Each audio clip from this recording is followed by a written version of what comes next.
All right, good morning. This is the time and place for the Planning Hearing Officer hearing for July 10th, 2013.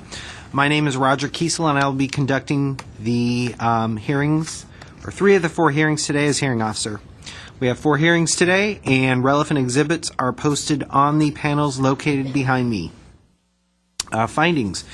If the findings presented in the application and at the hearing meets the criteria described in the findings for a case, the planning hearing officer can either approve or impose conditions for approval on the case in question. If the findings of fact are not evident, then the case will be denied. Public notice. Notification of these hearings were accomplished by use of public notices which were mailed out to property owners and occupants of property within 500 feet of the subject site, physically posted on the site in question, and placed in the local newspaper. The hearing will proceed as follows.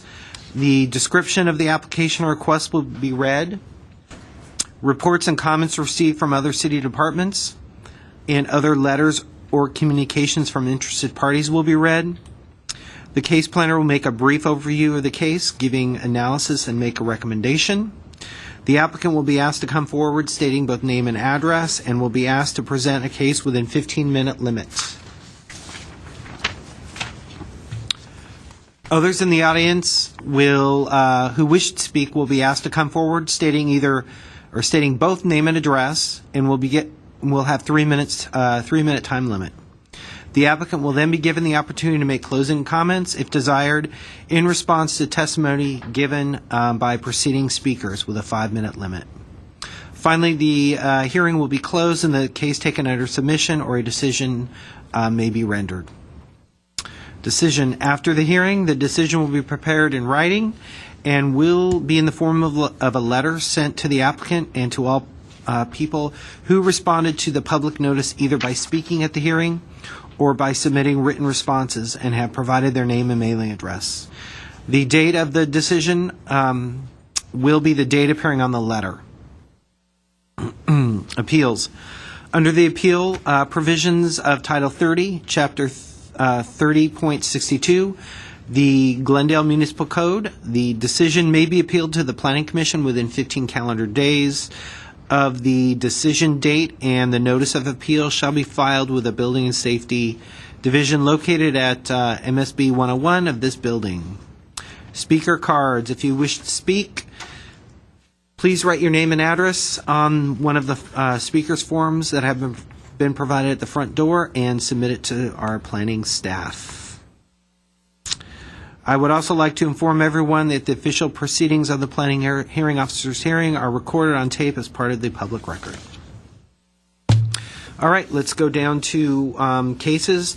Again, we have 4 cases today. We will be taking the second one at 327 North Verdugo Road last. So let's start with the first case. The location is 6406 San Fernando Road, Continental Gourmet Sausage. It was continued from July 26th. It's conditional use permit number 1309113. The applicant is Kastara Desra, and let's see. The case planner is Vilya Zematitis. Yes, Mr. Keys. Actually, let me go through the comments first. And then you can give me a little presentation. Okay.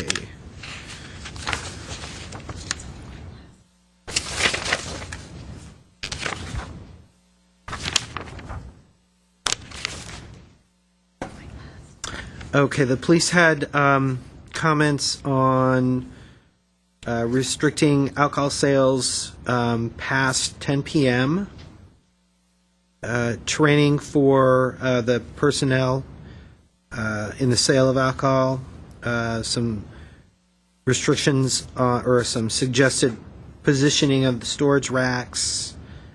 That was about it. And then neighborhood services had comments on materials. All materials and equipment stored on the rooftop need to be removed. The commercial vehicle parked in the rear of the building needs to be operable or removed from the property. And they reiterate that code enforcement doesn't have any open cases on the property. Actually, what I should have done is read the description first of the case. Sorry about that. That's okay. So again, the case is 6406 San Fernando Road. It's an application for a conditional use permit to allow the off-site sale of alcoholic beverages at an existing food market processing business located at 6406 San Fernando Road. And let's call up Vilja for a brief presentation. Thank you, Mr. Kiesel. The CUP is for off-site sales at an existing mini market, or I should say retail market, that is attached to the Continental Gourmet Sausage Company use and building. The existing use is essentially sausage manufacturing. They had a use variance that was approved back in 1975 to allow for sausage manufacturing in the commercial zone. In this case, the property is currently zoned C3, which is a commercial services zone. It's on the northwest corner of San Fernando Road and Sonora. There is a building at the front facing the street, and there's some minor parking space, some small parking spaces at the rear of the building against the alley. The primary use, which is the sausage manufacturing plant, is required to have a retail operations as part of their use variance approval. And so this retail portion of the business is requesting to sell alcoholic beverages. The retail portion sells the sausages that are manufactured on site in addition to other imported goods, beers, wine, or not in this case, they're requesting to import beers and wines, but they currently sell imported jams, jellies, cookies, wholesale goods that you would find at an ethnic food market. And so they are requesting to sell beer, wine, and liquor in addition to the existing retail goods.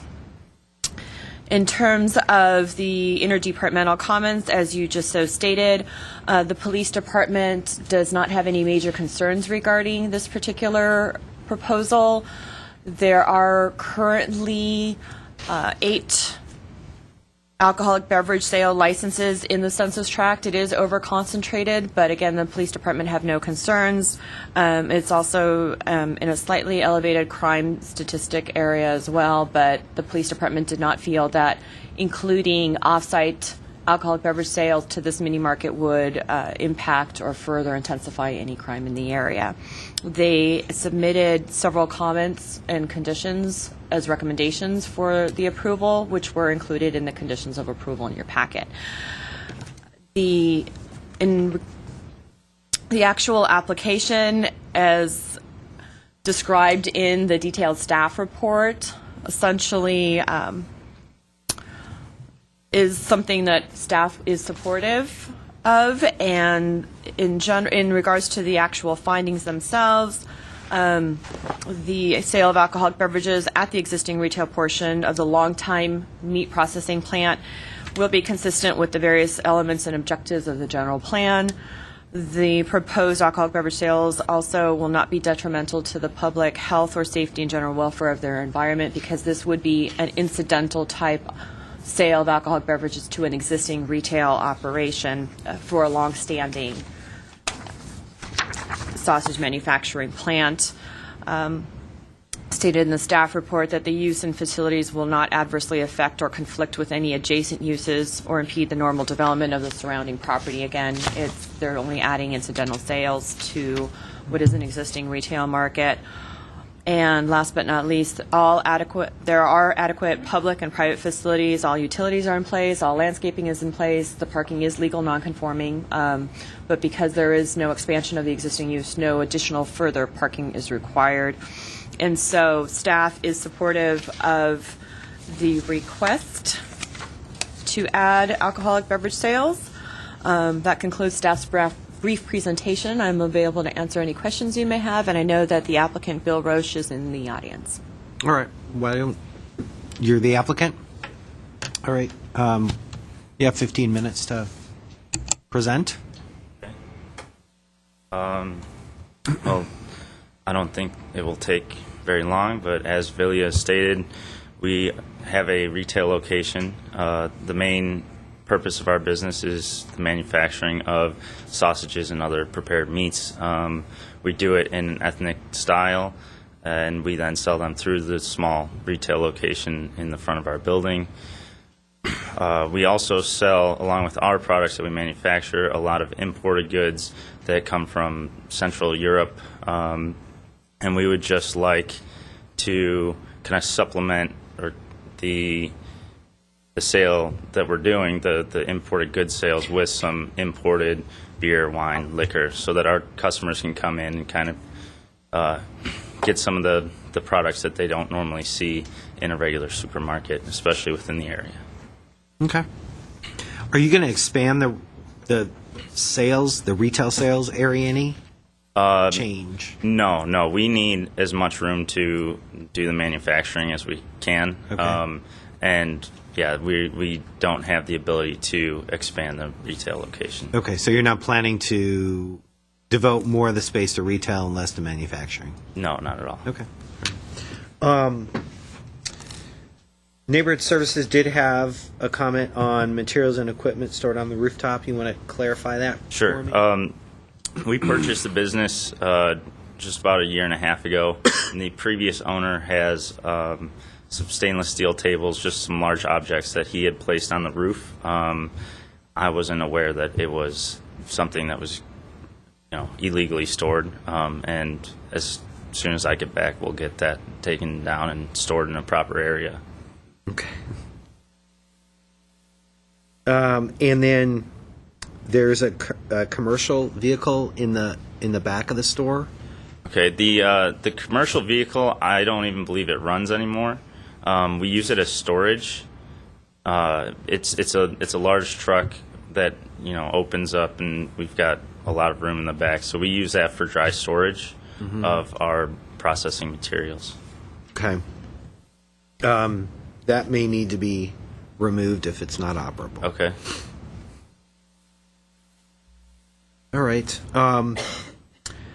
Do you have any concerns? Are you okay with the conditions as written in the staff report? Do you have any questions about them, or I saw. concerns? I just briefly heard that they wanted to limit sale to 10 p.m., which is fine. Right now, our operating hours for the retail location is until 5 p.m.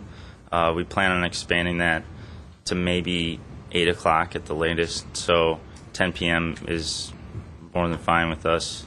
And then as far as training goes for staff, I'm actually TIPS trained. I don't know if that's similar to STARS training, but I had already planned on registering all of our employees that work in the deli and getting them trained for sales of alcohol.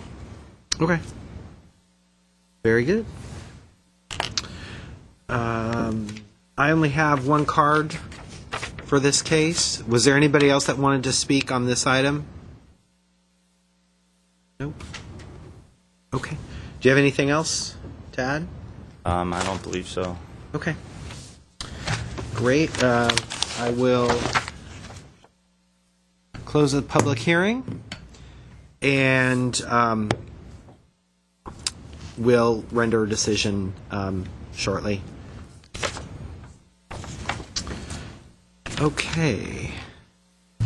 We're going to skip over the next case, 327 North Verdugo Road, and hear that last. So the next case will be 1300 South Brand Boulevard, 1300 Bar.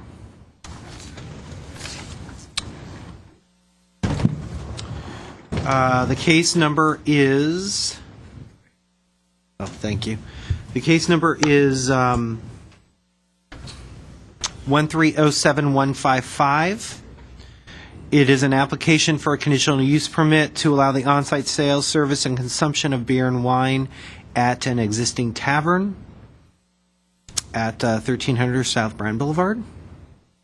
The applicant's name is Eddie Navarrete, and let's look at the conditions, or the comments.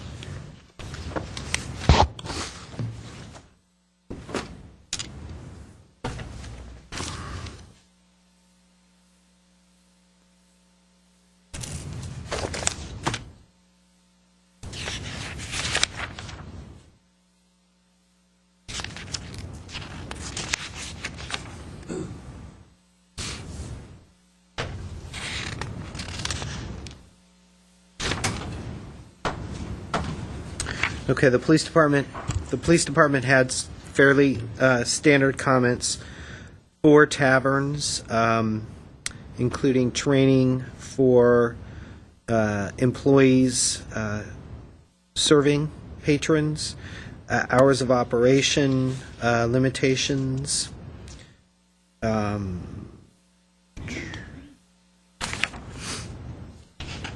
a suggestion to have both security staff as well as audio-visual surveillance technology.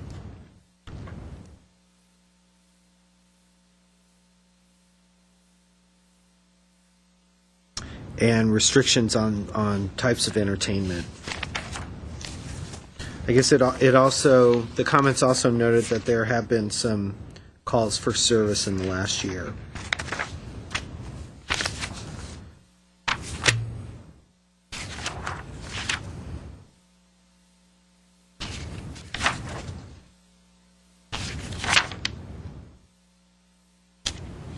Neighborhood Services notes that they don't have any open code violations on this case, or on the property, I should say.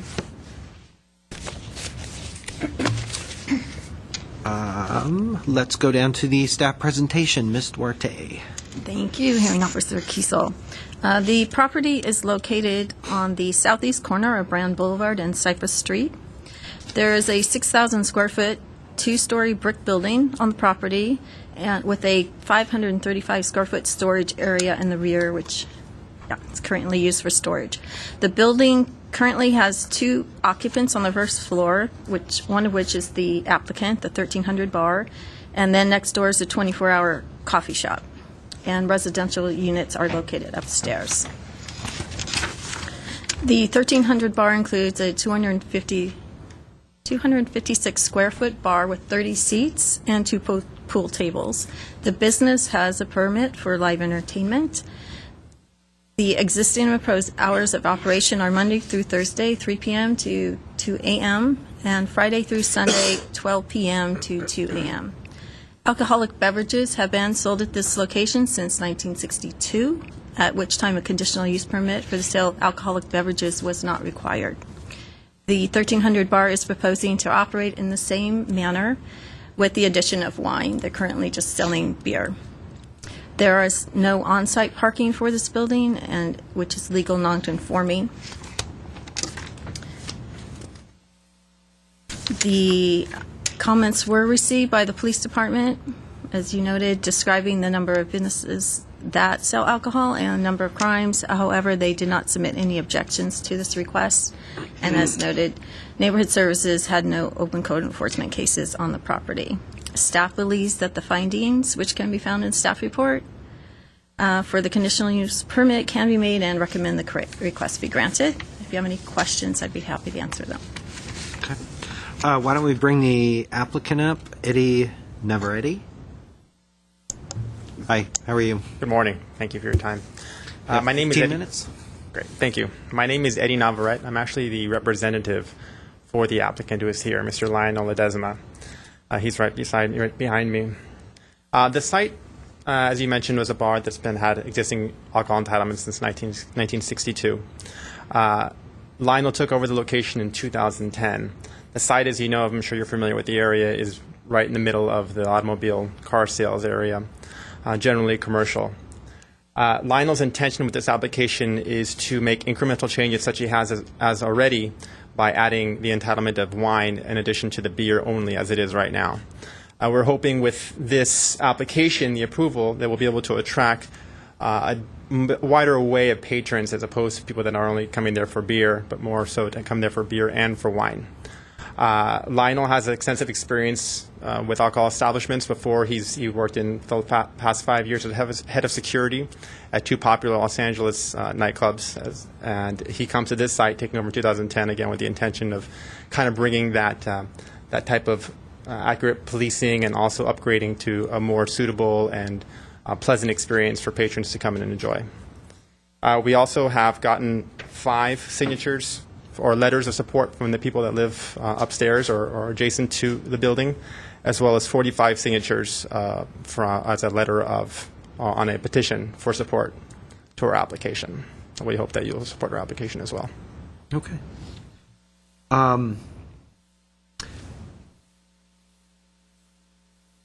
What was Lionel's last name? Ledesma. Ledesma. How long has he operated the business? Since 2010. Okay. All right. What were the calls for service last year? Pretty much. Why don't you introduce yourself? And Hi, my name is Lionel Ledesma. I'm the owner for 1300 Bar. In 2010, I actually started managing the location itself for the previous owner. Barely in 2012, I was able to acquire the business, and that's when we started the whole process. Okay. From the time I acquired the business as general manager of the location, it went from being a really problematic location, like bad location. Since then, from 60 service calls, we got it down to about like 2 or 3 service calls throughout the year since 2012, 2013. So we reduced that number dramatically. A lot of those calls have been related to people that tried to come back, stir up problems and stuff like that. We're trying to eliminate.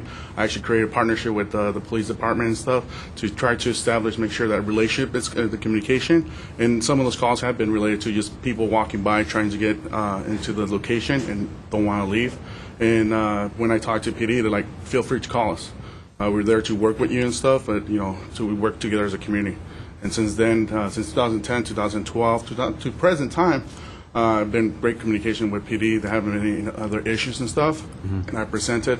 I talked to the vice unit for Glendale and stuff. Just prior to the hearing, just to follow up and if there's any pending issues with the location. They didn't have any issues, so it was just mostly like regular routine calls and talk to Kitty Giz that it wasn't even there trying to get service. People hanging around Loring because of the U-Haul across the street itself. And that's why originally when we took over in 2010, we limited our operating hours from like 3 o'clock in the afternoon to 2 o'clock in the morning. So you kind of limit the people from across the street. So there were loitering calls or people already intoxicated trying to get into your... Yeah, got into an establishment. And during the time from 2000, probably say when we took over, there was a couple of calls just to trying to set a record that we're not afraid of calling. We're going to change this place. That's what I'm very happy I was able to. Neighborhood service has been great to me. Been in constant communication with them to make sure what else do we need. Okay, all right. Have you read the conditions? Do you have any questions? I read concerns the conditions. I read the conditions, and I think prior to coming here and stuff like that, I have established certain conditions. They seem like just typical conditions. The dancing and stuff like that. I understand the location, the zoning doesn't allow dancing, so I was already fine with that. And in regards to the STAR training, I'm very involved.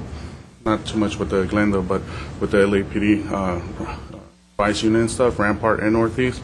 I've done the STAR training, standardized training for alcohol retailers, and that's really helped me a lot in the past. Okay, great. Do you have anything else to say? No. Actually, you two were the only 2 speakers, so did you? No, Did you say everything you wanted to say? Yeah, no, just in reference to that, that once again, thank you for the opportunity and stuff, and looking forward to try to bring a different clientele, make it into a more attractive area. Just to clean up the building. And itself, the sign itself is not there anymore because we took it down. It was not conforming to the city permits and stuff like that, so we had to take it down. It wasn't required by us. It wasn't for us with building safety. I just took it down because I knew it wasn't right. So we started doing some changes and stuff to just kind of make it a little bit nicer looking corner. Okay. Very good. Thanks. Thank you. I appreciate it. Thank you. All right. Anybody else want to speak on this item? I only have 2 speaker cards. No. All right. I'll close the public hearing. I'll take the case under submission, and a decision should be rendered shortly. Thank you. Thanks.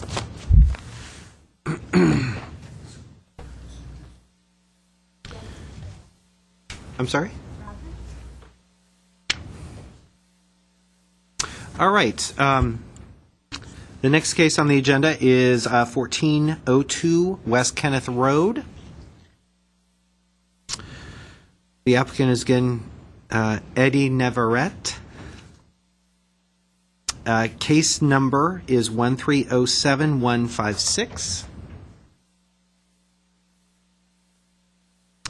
And this case is an application for a conditional use permit to allow the sales, service, and on-site consumption of alcoholic beverages at an existing full-service restaurant located at 1402 West Kenneth Road.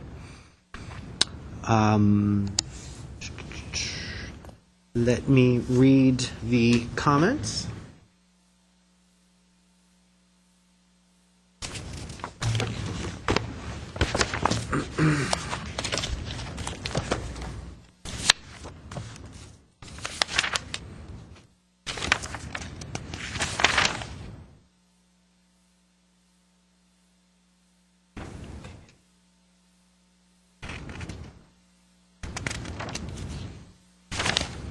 All right, the police department had fairly standard comments for alcohol service within full-service restaurants. There are restrictions on alcohol service, the hours of alcohol service. Let's see.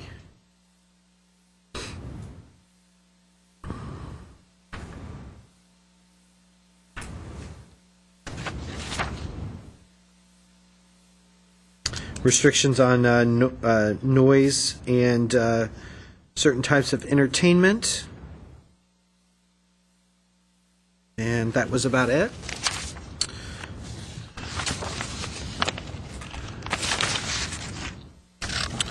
Okay, neighborhood services noted that a permit was needed to obtain, or a permit needed to be obtained for the existing awning.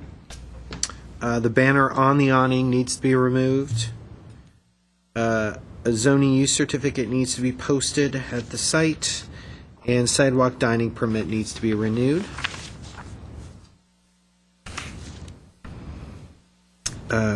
Public Works Engineering had the same comment regarding the outdoor dining.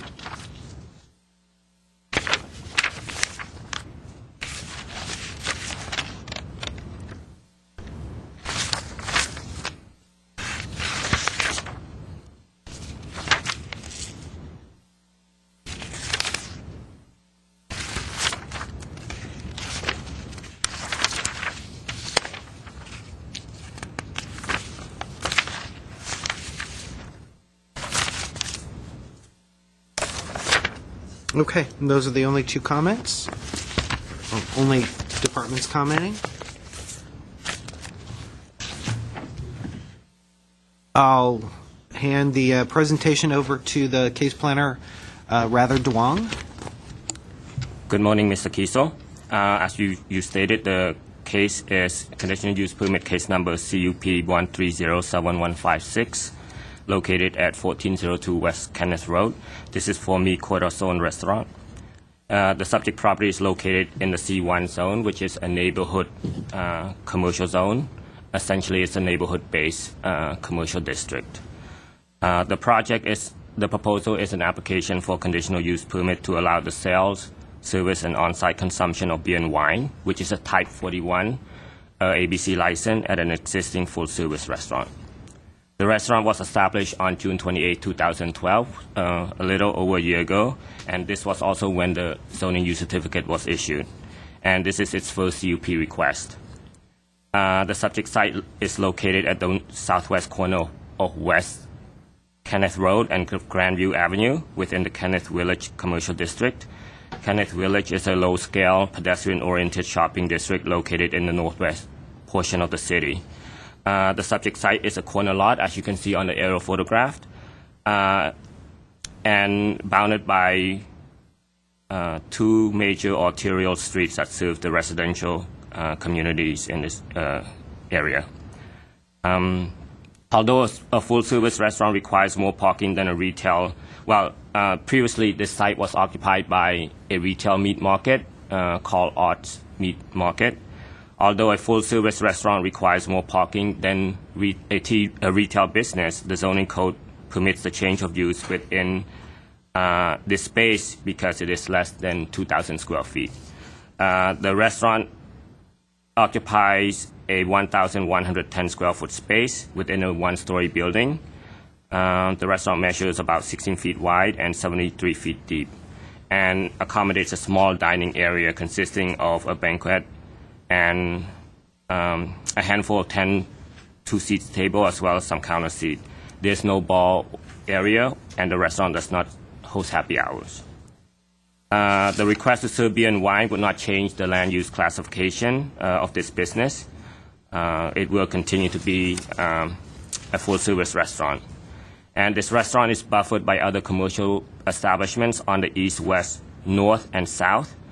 Therefore, it does not abut the residential neighborhood directly on any side.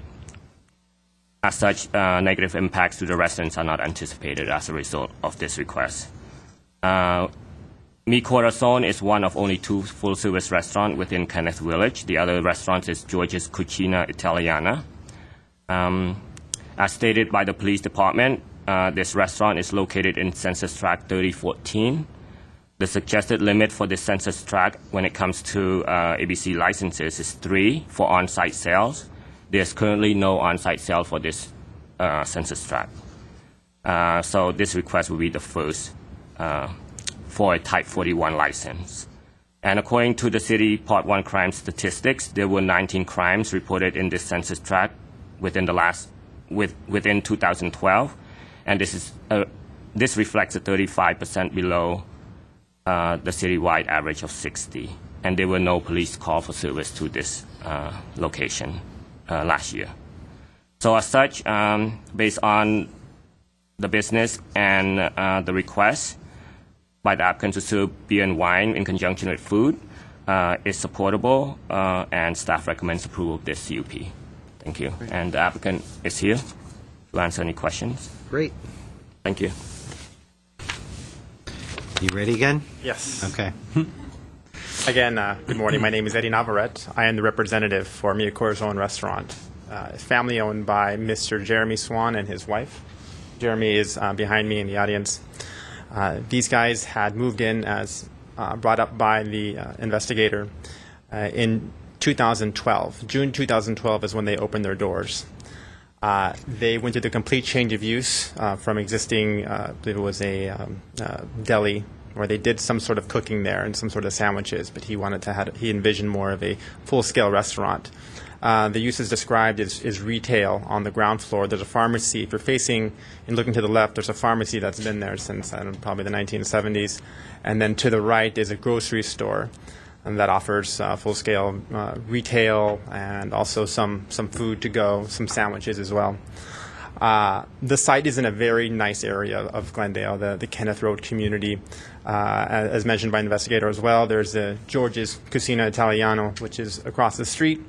They have a beer and wine license also. They feature a family-style restaurant.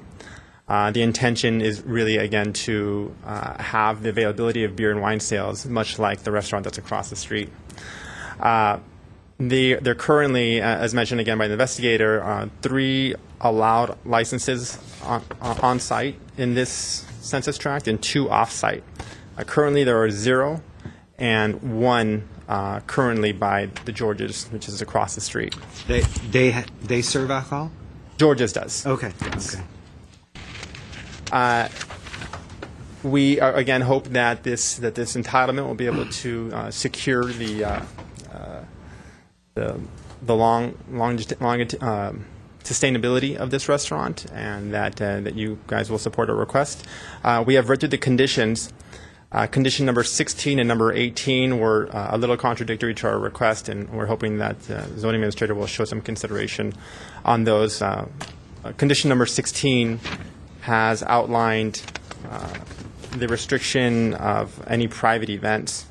And we're hoping that administration can possibly compromise because this is a family-style restaurant, and we have had some private events here already for birthday parties and other family-style events, that we would be able to leave open that entitlement for these types of things. So we hope that you will maybe even compromise with maybe 24 special events a year, or something that you may seem fit, but we do not want to lose the entitlement of the private events. Also, number 18, condition number 18, which limits alcohol service to start only at 10 a.m., as opposed to originally requested to 8 a.m. If you look at the menu, you can see that it's very heavily breakfast orientated, and we would like to feature this part of our business with having the availability of wines and mimosas and other things that may be typical for Mexican restaurant and breakfast. What time do you open now? He opens at 8 a.m. You can come up, yeah. Morning, my name is Jeremy Swan, the owner of the said restaurant, Mi Corazon. Okay. Right now we open up at 11:30 during the weekday and 9 a.m. on the weekend. Okay. But we're wanting to expand our hours once we are permitted the sale of beer. Okay. All right. And that's why 8 a.m. is when you're requesting? Yeah. Okay.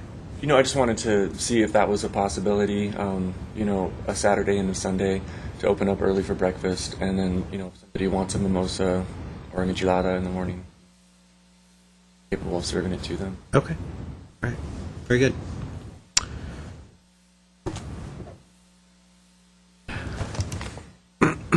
Any other comments? No, I don't know if I really outlined enough that about the licenses that are there currently will not cause an overconcentration, because there will be only 2 as opposed to the 3 that are currently allowed.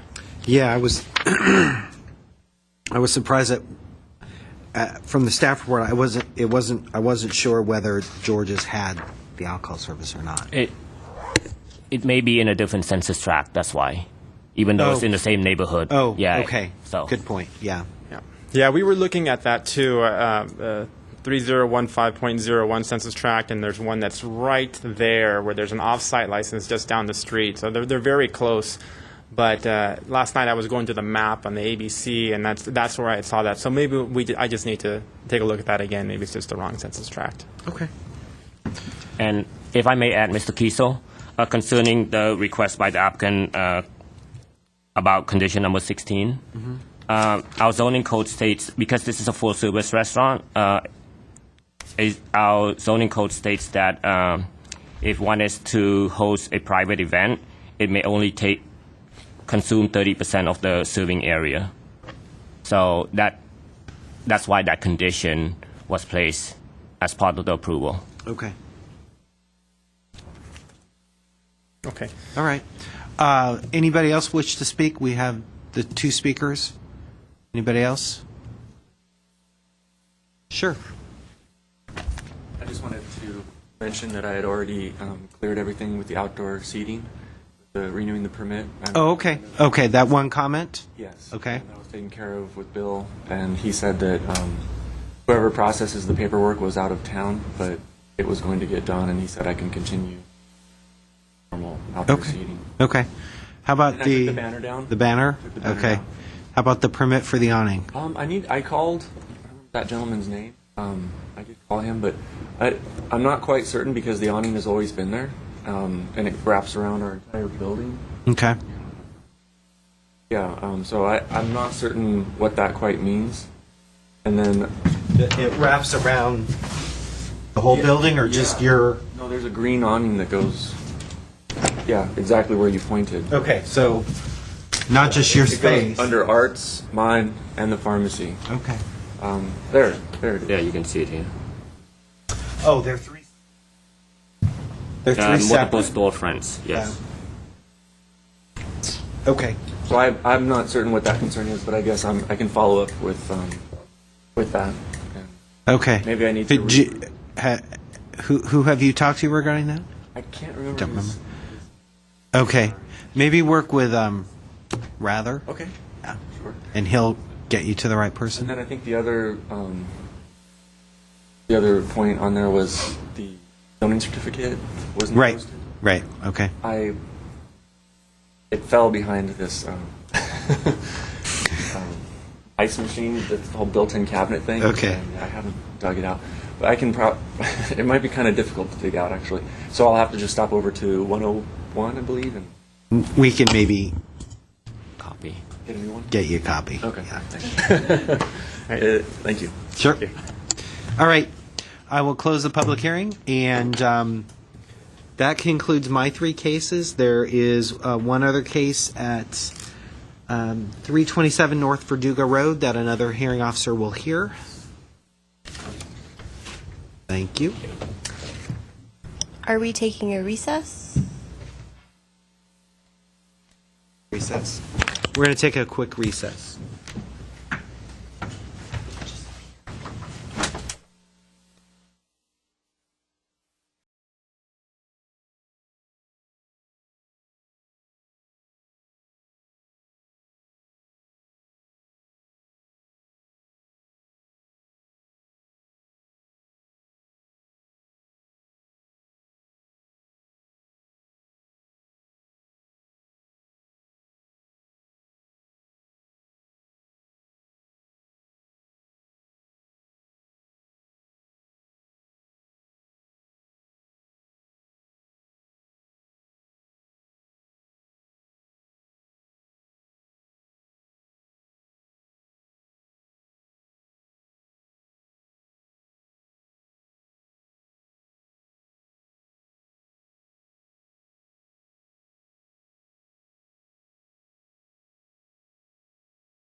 Hi, I'm Jeff Hamilton. I'll be conducting the hearing on the last case on today's agenda. This is the Buco Restaurant, a proposal for a conditional use permit to allow the on-site sales, service, and consumption of beer and wine with meals at a full-service restaurant located in the C1 Neighborhood Commercial Zone, at 327 North Verdugo Road. The application number is conditional use permit case 1307305.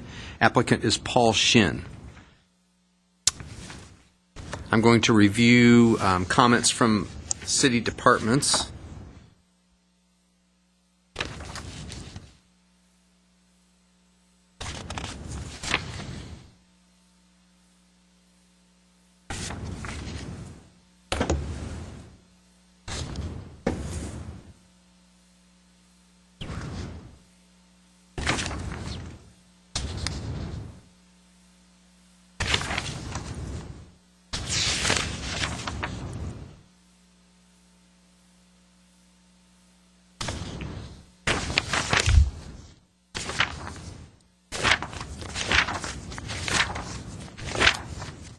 Okay, they were standard conditions of approval from police department, no other, and from fire, and no other comments from any other city department.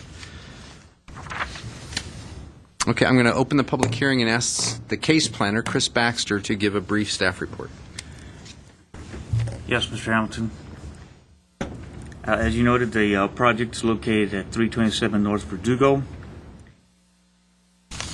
The tenant space, if you look on the site plan and the floor plans, location maps, which are on the board, and there's some photographs to the side over there as well. And then we also have on our TV monitor and a view of the shopping center from above.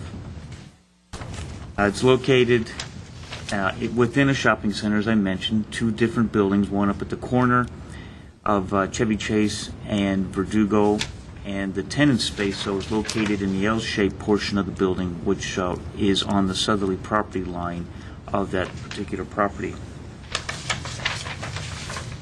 The particular shopping center has a mix of commercial uses, and the neighborhood as well is commercial uses, though to the west of it there are some residential, and to the south of the property there are some residential as well. But along the main street it's all commercial. The particular property owner has been selling beer and wine since 1987, but from our records it looks like Buco Restaurant has been there since 1981, so they've had a long history of selling beer and wine with food. In the analysis section of our staff report, staff found that the project would be consistent with the various elements and objectives of the general plan. We noted that the land use element, the zoning code, the circulation element, and the noise element were, and the noise ordinance were, each of these areas were looked at because they particularly applied to these types of land uses, and we felt they were okay. Also, because of the long history of the project since '81 and selling alcohol since 1987, findings related to the project being detrimental to the community or adversely affecting or conflicting with adjacent uses in the area is not likely, because, as noted, the long history of this project, it's been operating quite well as a restaurant, and the sale of alcohol is ancillary to the primary service of food. In fact, if you look at the hours of operation in the file there, I put in some revised hours of operation. You can see that the hours are pretty limited, quite frankly. They're closed at 9:30, and so it's a fairly standard restaurant. Are the hours of operation given in the staff report? Staff report are not correct. Those hours of operation are not. If you'll see, I think it should be like in the first or second page. You should see the hours of operation. Oh, I see. These revised hours. Those are the revised hours of operation that are currently in effect now. The other ones were previous hours of operation. Got it. As far as the additionally relating to those findings B and C of the conditional use permit relating to detrimental or conflicts of uses in the area, the police department submitted comments that said that in this census tract, 3 businesses could sell alcohol, but there's only 2, and one of the 2 is Buco Restaurant. In addition, the crimes in this area are 38% less than the other census tracts in the city, and there's never been a call for police service at this particular restaurant. The findings related to providing adequate facilities, again, this is a long-standing commercial use. It has landscaping, it has utilities, it has parking, traffic circulation should not be a problem. There are 2 streets, there's 3 driveways entering these streets. Both these streets are large enough to adequately handle any kind of traffic, and we're not changing anything here other than just making a request to provide beer and wine. And finally, the last set of findings that are looked at or should be considered relating to alcohol uses in particular, staff reviewed those and feel that each of those findings can be drawn down from the above 4 findings required in a conditional use permit review, and based on that we feel that the service of alcohol with meals would serve a public necessity and convenience because of finding an A, which we feel would be consistent with the general plan. And then we have a series of conditions that we've listed here at the end of the findings. One of the conditions, though, I want to add one that it is, at this point, the colored site plan that you see on the board, there's a discrepancy in the number of parking spaces that I did not note until after this was pointed out. So I want to talk with the applicant, and I'd like to have a condition. The condition I wrote out was that prior to the issuance of the zoning use certificate, which is required when there's a discretionary action such as a CUP, and we don't charge for that zoning use certificate, then prior to that being issued, I'd like to get another colored site plan that would be more accurate, and I'll work with the applicant on that. And I've given you a draft condition here that you could look at. The condition number 3 is one that's there already. The one just under it where it says prior to issuing that zoning use certificate, that's the one that I wanted to review with the applicant so that we have something accurate in the file for future reference. Very good. That pretty much concludes my presentation. I have no questions for staff. I'm ready to accept comments from the audience. I have one speaker card here. If anybody wants to speak on this, you need to fill out one of these speaker cards. They're over on the table over here, and then you give it to Vista, and she can handle that. And you don't have to speak if you don't want to, but right now I only have one card, and that's for Stan Zizzo or Sezo? Zedo. Please come forward. State your name and address for the record. Morning. My name is Stan Zito, and my address is 879 West Ashia Road. That's spelled A-S-H-I-Y-A. This is in Montebello, California, 90640. And I'm here this morning representing the current owner of the restaurant, Buko Restaurant, Mr. Paul Shin, on behalf of their conditional use permit for on sale of beer and wine only to their existing restaurants, a 1,500 square foot restaurant. As you can see on that color site plan, it's the cross hatch grade area of that shopping center. The restaurant is located in that the gray area of that within that shopping center. I'd like to thank the planning staff, Mr. Chris Baxter, for doing an excellent job on the staff report. Very thorough analysis. As stated in the analysis, there is this area is neither considered high crime and or over concentrated. So we believe this grant or this request is consistent with all of the findings of the for the granting of the conditional use permit. Just want to point out with regards to the discrepancy of the parking site plan layout, there is currently 60 parking spaces on the site. On that plan that's on the wall there, it shows 22 parking spaces along the south side of the shopping center. There should actually be only 21 along the south side. And that's the discrepancy, whereas there's 61 parking, but actually there's 60 parking spaces total. And I have a copy of the revised site plan. And we can certainly Come on, reproduce a color copy for the file record. We actually, I don't believe we're going to need a colored copy. We just need a site plan that's accurate.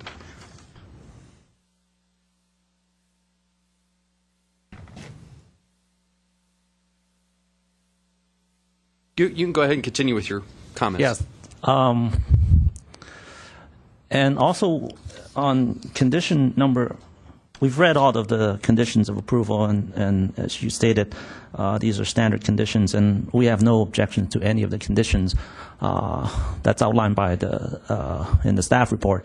And as far as condition number 11 is concerned, where it says that we're allowed to go from 11 to 11, or hours of operation from 11 to 11, 7 days, our current hours are actually less restrictive than more those restrictive, hours. actually. I'm sorry, more restrictive. Right, you close earlier than even what we're allowing you to do. Right. Yeah. So I mean, we definitely wouldn't have any objection to that condition. I would not think so.